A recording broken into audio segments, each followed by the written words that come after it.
A new social media campaign has begun in Canada called Still Here.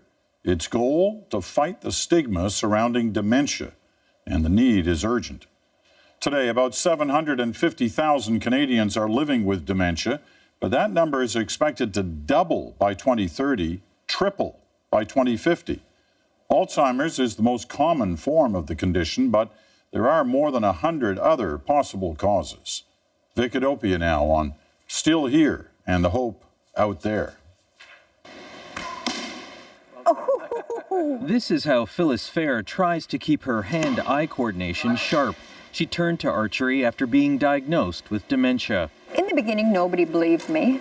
You know, my husband was in a state of denial, and it took him a year. Fair thought at least she would be prepared for life with dementia. Both her mother and grandmother had it, but then the reality of her prognosis set in. This is a permanent thing. You die from it. There's no cure. You know, so you get kind of go, oh, what is my life going to be like? What do I have left with my life? That was 6 years ago. Early intervention and medication to control the mental fog common in dementia patients means Fair retains her independence and, more importantly, her dignity. Still, a life with dementia can be a lonely one. You lose a lot of friends. People do not want to face this type of diagnosis because they personally cannot handle it.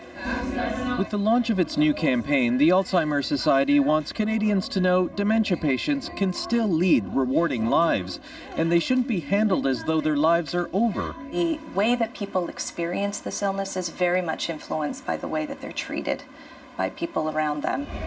Fear and misinformation about dementia are common sentiments. 47% of Canadians surveyed believe they could not live well with the condition. 31% are most afraid of how the disease will take away their mental and physical abilities, but fewer than 12% could name a dementia symptom aside from memory loss.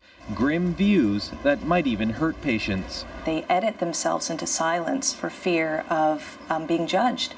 So they themselves are disengaging, and that has really detrimental consequences for quality of life and for their well-being.